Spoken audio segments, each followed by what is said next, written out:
Assalamualaikum warahmatullahi wabarakatuh. Nama saya Farinda Salsabila Fikriah, saya dari 12 IPA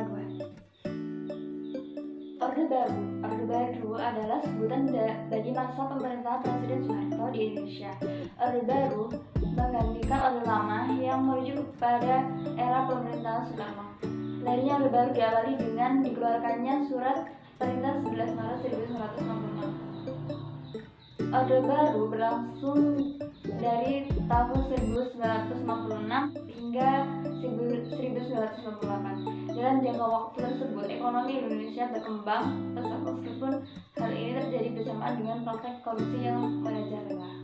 Pengertian Orde Baru adalah suatu penataan kembali kehidupan masyarakat, bangsa dan negara Indonesia berdasarkan dasar negara, yaitu Pancasila dan UUD 1945. Hal tersebut dilakukan karena adanya ancaman terhadap ideologi Pancasila, yaitu peristiwa pemberontakan Gerakan 30. Pada April 1959, pemerintah menyusun rencana pembangunan 5 tahun yang bertujuan untuk meningkatkan sarana ekonomi, kegiatan ekonomi, serta kebutuhan sandang dan pangan.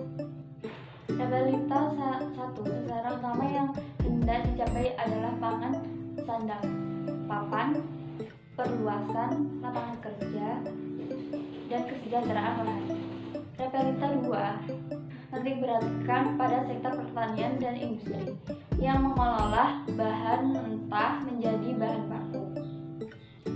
Realita yang keempat menitik beratkan pada sektor pertanian menuju senda pangan dengan meningkatkan industri yang tepat. Kebijakan pembangunan Orde Baru di bidang pendidikan, kesehatan, dan pertanian, yaitu pembangunan dasar infras, program wajib belajar, dan pembentukan kelompok belajar atau kejar pada bidang pendidikan. Juga adanya puskesmas dan posyandu pada masa Orde Baru di bidang kesehatan serta pada tahun 1970-an. Sehingga 1990-an dilakukan investasi besar-besaran untuk infrastruktur pembangunan 5 tahun. Swasembada pangan merupakan fokus tersendiri dalam rencana pembangunan yang dibuat sendiri oleh Soeharto. Apa saja tujuan dari Orde Baru? Di antaranya adalah mengoreksi berbagai penyimpangan yang dimana terjadi pada masa Orde Lama secara keseluruhan tanpa kecuali. Yang kedua, menata kembali seluruh aspek kehidupan rakyat, bangsa, dan negara. Dan yang ketiga, menerapkan Pancasila dan juga Undang-Undang Dasar 1945 secara murni dan juga konsekuen seperti tujuan awalnya. Yang keempat, membangkitkan seluruh kekuatan bangsa Indonesia kembali dengan membalikan stabilitas nasional dan juga mempercepat proses pembangunan terutama pada sektor pertanian. Peristiwa yang melatar belakangi lahirnya Orde Baru adalah terjadinya kudeta yang dilakukan oleh Partai Komunis Indonesia terhadap kebijakan pemerintah pada waktu itu. Bahkan pada 30 September 1965, beberapa jenderal TNI diculik.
Apa itu Orde Baru? Pengertian Orde Baru adalah sebutan untuk masa pemerintahan Presiden Soeharto di Indonesia selama lebih dari 30 tahun. Masa Orde Baru dimulai sejak tahun 1966 menggantikan Orde Lama yang merujuk pada era pemerintahan Presiden Soekarno. Pengertian Orde Baru adalah suatu penataan kembali kehidupan masyarakat, bangsa, dan negara Indonesia berlandaskan dasar negara, yaitu Pancasila dan UUD 1945. Hal tersebut dilakukan karena adanya ancaman terhadap ideologi Pancasila, yaitu peristiwa pemberontakan Gerakan 30S. Menurut sejarahnya, pada masa itu, Partai Komunis Indonesia menyebarkan paham komunis di Indonesia dan telah mengancam keberlangsungan ideologi Pancasila. Awal lahirnya Orde Baru adalah ketika Presiden Soekarno menyerahkan mandatnya kepada Jenderal Soeharto melalui surat pemerintah 11 Maret. Peristiwa yang melatar belakangi lahirnya Orde Baru adalah terjadinya kudeta yang dilakukan oleh Partai Komunis Indonesia terhadap kebijakan pemerintah pada waktu itu. Bahkan pada 30 September 1965, beberapa jenderal TNI diculik, disiksa dan dibunuh oleh para pemberontak tersebut yang sempat mengakibatkan kekacauan di Indonesia. Peristiwa pembunuhan para jenderal TNI tersebut mengakibatkan munculnya gelombang kebencian besar terhadap Partai Komunis Indonesia. Masyarakat dan TNI kemudian melakukan penangkapan dan pembantaian terhadap para anggota PKI di berbagai daerah di Indonesia. Pada masa itu, kerusuhan juga terjadi di berbagai lokasi sehingga keamanan negara sangat rentan. Selain kerusuhan, masyarakat juga kerap melakukan demonstrasi di berbagai tempat. Namun, upaya tersebut dianggap mengecewakan karena masih terdapat unsur komunis di dalam kabinet baru. Pada masa genting tersebut, akhirnya Presiden Soekarno memutuskan untuk mengundurkan diri sebagai presiden. Tepat pada tanggal 11 Maret 1966, Soekarno menandatangani Super Semar, di mana isinya Soekarno menyerahkan mandatnya kepada Soeharto sebagai Presiden Republik Indonesia. Pada 22 Februari 1967, akhirnya Soekarno diangkat menjadi Presiden Republik Indonesia kedua secara resmi, yaitu melalui ketetapan MPRS pada tanggal 7-12 Maret 1967. Kebijakan Orde Baru, di mana tujuan kebijakan tersebut adalah untuk menciptakan stabilitas negara di berbagai bidang. Yang kedua, kebijakan ekonomi.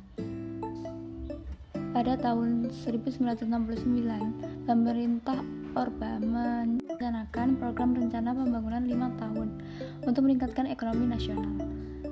Pada tahun 1984, Indonesia berhasil menjadi negara dengan swasembada besar, menciptakan dan mewujudkan program trilogi pembangunan di mana tujuannya adalah agar ekonomi masyarakat merata di seluruh Indonesia. Yang ketiga, kebijakan politik. Pembubaran Partai Komunis Indonesia beserta organisasi-organisasi pendukungnya, baik di tengah-tengah masyarakat maupun di dalam kabinet pemerintahan. Penyederhanaan partai politik yang awalnya ada 10 partai menjadi hanya 3 partai politik saja, yaitu Golkar, PDI, dan PPP. Militer memiliki peran dalam pemerintahan, yaitu yang disebut dengan Dwi-fungsi ABRI. Pemerintah mewajibkan pendidikan penataan P4 di seluruh lapisan masyarakat. Masuknya Irian Barat dan Timur ke wilayah Kesatuan Republik Indonesia. Pada tahun 1996 terjadi peningkatan gross domestic product per kapita Indonesia. Berhasil merencanakan program keluarga berencana yang sebelumnya tidak pernah ada. Meningkatnya jumlah masyarakat yang bisa membaca dan menulis. Meningkatnya stabilitas dan keamanan negara Indonesia. Yang keempat, kekurangan masa Orde Baru. Terjadi korupsi besar-besar di semua lapisan masyarakat. Pembangunan hanya hanya terpusat di ibu kota sehingga terjadi kesenjangan yang cukup besar antara masyarakat kota dengan di desa. Kekuasaan yang terus berkelanjutan tanpa adanya tanda-tanda akan mundur. Masyarakat di berbagai daerah, misalnya Papua dan Aceh, merasa tidak puas dengan pemerintah karena tidak tersentuh pembangunan. Banyak terjadi pelanggaran hak asasi manusia karena pemerintah pada masa itu menganggap bahwa kekerasan dapat menyelesaikan masalah. Terjadi pengekangan kebebasan presiden dan berpendapat, di mana banyak perusahaan koran dan majalah yang ditutup paksa karena tidak sepaham dengan pemerintah.